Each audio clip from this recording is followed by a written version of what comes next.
നമസ്കാരം. ഇന്ന് വളരെ ഇൻട്രസ്റ്റിംഗ് ആയിട്ടുള്ള ഒരു ടോപ്പിക്കായിട്ടാണ് ഞാൻ വന്നിരിക്കുന്നത്.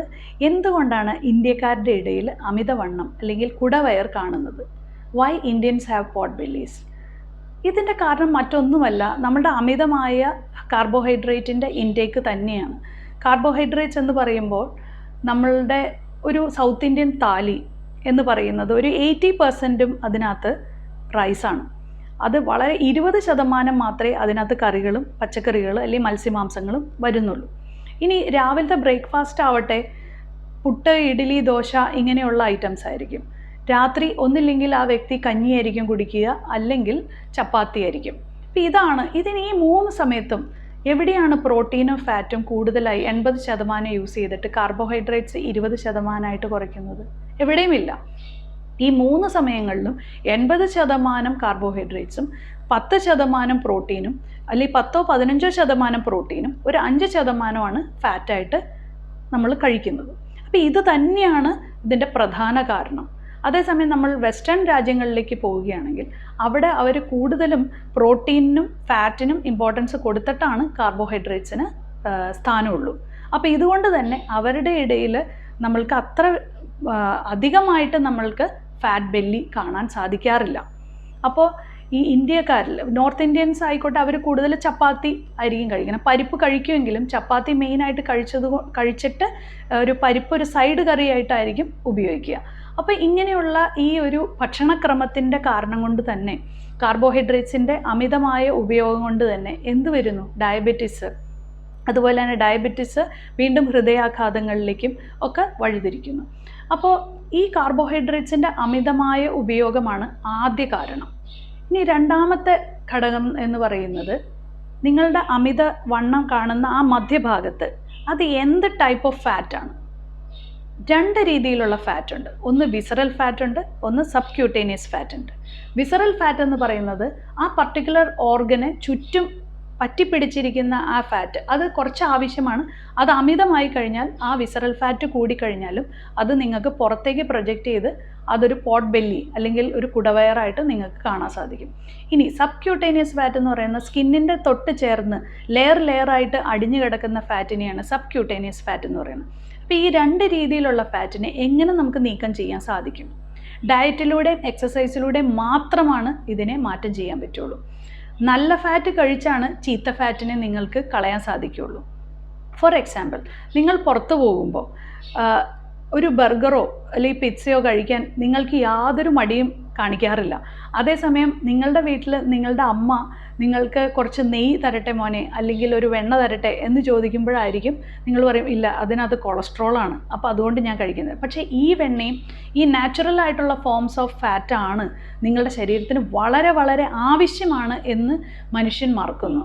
അത് വിട്ടിട്ട് അവർ പ്രോസസ്ഡ് ആയിട്ടുള്ള ഫാറ്റിൻ്റെ പുറകെ പോയിട്ട് ആവശ്യമില്ലാത്ത LDL കൊളസ്ട്രോൾ കൂട്ടുകയും അതുവഴി നിങ്ങൾക്ക് ഹൃദയാഘാതങ്ങൾ കൂടുതൽ വരികയും ചെയ്യുന്നു. ഇതാണ് രണ്ടാമത്തെ കാരണം. അതായത് വിസറൽ ഫാറ്റിനെ നല്ല ഫാറ്റായിട്ട് നിങ്ങൾ കഴിച്ച് അതിനെ അലിയിച്ച് കളയുക. അതുകൂടാതെ പ്രോട്ടീനും ഫാറ്റും നമ്മൾ നല്ലത് കഴിച്ച് കാർബോഹൈഡ്രേറ്റിനെ കുറച്ച് കഴിഞ്ഞാൽ വിസറൽ ഫാറ്റ് കുറയുകയും ചെയ്യും. സബ്ക്യൂട്ടേനിയസ് ഫാറ്റിനെ നമുക്ക് എക്സസൈസും യോഗയും വഴി നിസ്സാരമായി തന്നെ അതിനെ കളയാവുന്ന കാര്യമേ ഉള്ളൂ. ഇനി മൂന്നാമത്തെ ഫാക്ടർ, അതായത് 2 രീതിയിലുള്ള അമിതവണ്ണമാണ് മനുഷ്യരിൽ കാണുന്നത്. ഒന്ന് ആപ്പിൾ ഒബേസിറ്റി, അതായത് ഞാൻ ഈ പറഞ്ഞ കുടവയറിൻ്റെ ആ ഒരു വിഭാഗം ആൾക്കാർ ഈ ആപ്പിൾ ഒബേസിറ്റിയിൽ പെടുന്നു. രണ്ടാമത്തെ ആൾക്കാർ പെയർ ഒബേസിറ്റി എന്ന് പറയുന്നത്, അതായത് നിങ്ങളുടെ പെൽവിസ് റീജിയൻ, അതായത് ഇടുപ്പിനും അരക്കെട്ടിനും കൂടുതൽ വണ്ണം ഉള്ള ആൾക്കാരെയാണ് പെയർ ഒബേസിറ്റിക്കാർ എന്ന് പറയുന്നത്. അപ്പോൾ ആപ്പിൾ ഒബേസിറ്റി ആണോ പെയർ ഒബേസിറ്റി ആണോ കൂടുതൽ ദൂഷ്യം എന്ന് പറഞ്ഞാൽ കൂടുതലും ആപ്പിൾ ഒബേസിറ്റി തന്നെയാണ്. അപ്പോൾ കൂടുതലും പുരുഷന്മാരിലാണ് ആപ്പിൾ ഒബേസിറ്റി കാണുന്നത്. അതുകൊണ്ട് തന്നെ അവരുടെ ഇടയിലാണ് കൂടുതലും ഹൃദയാഘാതങ്ങളും കാണുന്നത്. സ്ത്രീകളിൽ പെയർ ഒബേസിറ്റി, അതായത് അവരുടെ അരക്കെട്ടിലേക്കാണ് കൂടുതൽ ഫാറ്റ് ഡെപ്പോസിറ്റ് ചെയ്യാനുള്ള സാധ്യത കൂടുതലാൽ അവർ ശരിക്കും പറഞ്ഞാൽ ഹൃദയാഘാതങ്ങളിൽ നിന്ന് ഒരു പരിധി വരെ രക്ഷപ്പെട്ട് നിൽക്കുകയാണ്. അപ്പോൾ ഇതൊക്കെയാണ് ഇതിൻ്റെ പ്രധാന കാരണങ്ങൾ ഒരു ഇന്ത്യക്കാരന് ഏറ്റവും കൂടുതൽ ഇന്ത്യക്കാരനോ ഇന്ത്യക്കാരിക്കോ ഏറ്റവും കൂടുതൽ കുടവയർ കാണുന്നതിൻ്റെ കാരണങ്ങളാണ് ഈ പറഞ്ഞ കാര്യങ്ങളൊക്കെ. ഇനി നമ്മൾക്ക് ഇതിൻ്റെ ഒരു സൊല്യൂഷനിലേക്ക് വരാം. ഞാൻ ഈ പ്രശ്നങ്ങളെല്ലാം നിങ്ങളുടെ മുമ്പിൽ നിരത്തി വെച്ചു. എങ്ങനെയാണ് നമുക്ക് ഇതിനെ മാറ്റാൻ സാധിക്കുക? എക്സസൈസിലൂടെയും ഡയറ്റിലൂടെയും മാത്രം നമുക്കിതിനെ മാറ്റാൻ സാധിക്കും. നല്ല ഭക്ഷണങ്ങൾ, അതായത് നല്ല ഫാറ്റ്, നല്ല പ്രോട്ടീൻ, നല്ല കാർബോഹൈഡ്രേറ്റ്സ് കഴിക്കുക. അതായത് ഇനി തൊട്ട് നിങ്ങൾ ഒരു 60% നിങ്ങൾ പ്രോട്ടീനും ഫാറ്റിനും ഇമ്പോർട്ടൻസ് കൊടുത്തിട്ട് 40% നിങ്ങൾ കാർബോഹൈഡ്രേറ്റ്സിന് പ്രാധാന്യം കൊടുക്കുക. അതായത് നിങ്ങളുടെ പ്ലേറ്റിൽ ഇനി തൊട്ട് ഒരു ചോറ് എന്ന് പറയുന്ന ഒരു കറിയായിട്ടും കറി എന്ന് പറയുന്ന ചോറിൻ്റെ സ്ഥാനത്തും ഇട്ട് കഴിഞ്ഞാൽ ഈ പ്രശ്നം മാറ്റാവുന്ന കാര്യമേ ഉള്ളൂ.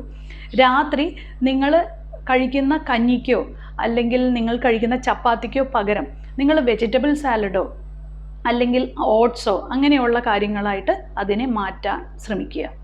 രാവിലെയുള്ള ഭക്ഷണങ്ങൾ ഓംലെറ്റോ, നോൺ വെജിറ്റേറിയൻകാരാകുമ്പോൾ ഓംലെറ്റ് അങ്ങനെയുള്ള കാര്യങ്ങൾ കഴിക്കുക. മറ്റുള്ളവർ പയറുവർഗ്ഗങ്ങൾ, അതുപോലെ തന്നെ ഫ്രൂട്ട്സ്, ഇതൊക്കെ വെച്ച് ഡേ സ്റ്റാർട്ട് ചെയ്യാൻ ശ്രമിക്കുക. അപ്പോൾ ഇതൊക്കെയാണ് കുറച്ച് ഭക്ഷണ ക്രമീകരണങ്ങളിലൂടെ നമുക്കിതിനെ മാറ്റാൻ സാധിക്കും. ഇനി എക്സസൈസ് വരുമ്പോൾ കോർ മസിൽ സ്ട്രെങ്തനിങ് എന്ന് പറയും. കോർ മസിൽ വീക്ക്നെസ് കൊണ്ടും നമ്മൾക്ക് ഈ അമിത കുടവയർ നമുക്ക് കാണാൻ സാധിക്കും. അപ്പോൾ എന്താണ് ഈ core muscle strengthening? Core muscle എന്ന് പറയുന്ന മിക്ക ആൾക്കാരും തെറ്റിദ്ധരിച്ചിരിക്കുന്ന വയറിൻ്റെ പേശികളുടെ സ്ട്രെങ്തനെയാണ് കോർ മസിൽ സ്ട്രെങ്തനിങ് എന്ന് ഉദ്ദേശിക്കുന്നത്. അല്ല, കോർ മസിൽ എന്ന് പറയുന്ന 4 മസിലുകൾ കൂടിയതാണ് കോർ മസിൽ എന്ന് പറയുന്നത്. ഒന്ന് വയറിൻ്റെ പേശികൾ, ഒന്ന് ബാക്ക് മസിൽസുകൾ, പിന്നെ ഡയഫ്രം, അതായത് നമ്മുടെ ചെസ്റ്റിനെ സ്റ്റൊമക്കിനെ ഡിവൈഡ് ചെയ്യുന്ന ഡയഫ്രം, പിന്നെ പെൽവിക് മസിൽ, അരക്കെട്ടിൻ്റെ ആ മസിലുകളും കൂടെ ചേർന്നതാണ് കോർ മസിൽ എന്ന് പറയുന്നത്. ഇതിനകത്ത് ഏതെങ്കിലും ഒരു പർട്ടിക്കുലർ മസിൽ വീക്കൻ ചെയ്ത് കഴിഞ്ഞാൽ അത് നിങ്ങളുടെ ആരോഗ്യത്തിനെ കാര്യമായിട്ട് തന്നെ ബാധിക്കും. അപ്പോൾ ഇതിനെ സ്ട്രെങ്തൻ ചെയ്യാനുള്ള വഴികൾ എന്ന് പറയുന്നത് യോഗ, എക്സസൈസസ്, വാക്കിംഗ്, അതുപോലെ തന്നെ സ്പോർട്സ് ആക്ടിവിറ്റീസ്. ഇതിലൂടെ മാത്രമാണ് നിങ്ങൾക്ക് ഈ കോർ മസിൽസിനെ സ്ട്രെങ്തൻ ചെയ്യാൻ സാധിക്കുകയുള്ളൂ. അപ്പോൾ ഡയറ്റിൻ്റെ ക്രമീകരണങ്ങളും എക്സസൈസിലൂടെയും നിങ്ങൾക്ക് ഈ വിസറൽ ഫാറ്റിനെയും റിമൂവ് ചെയ്യാൻ സാധിക്കും. അതുപോലെ തന്നെ ഈ സബ്ക്യൂട്ടേനിയസ് ഫാറ്റിനെയും റിമൂവ് ചെയ്യാൻ സാധിക്കും.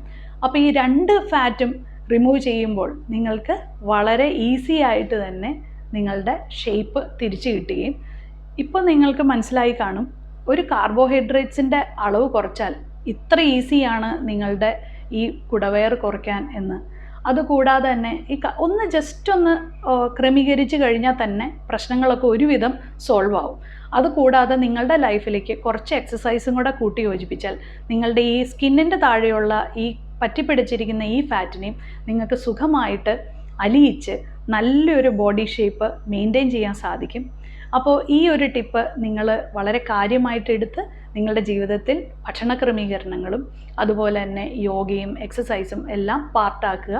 അപ്പോൾ എല്ലാവർക്കും ഈ വീഡിയോ ഉപകാരമായെന്ന് പ്രതീക്ഷിക്കുന്നു. അപ്പോൾ ഷെയർ ചെയ്യാനും സബ്സ്ക്രൈബ് ചെയ്യാനും മറക്കരുത്. നന്ദി, നമസ്കാരം.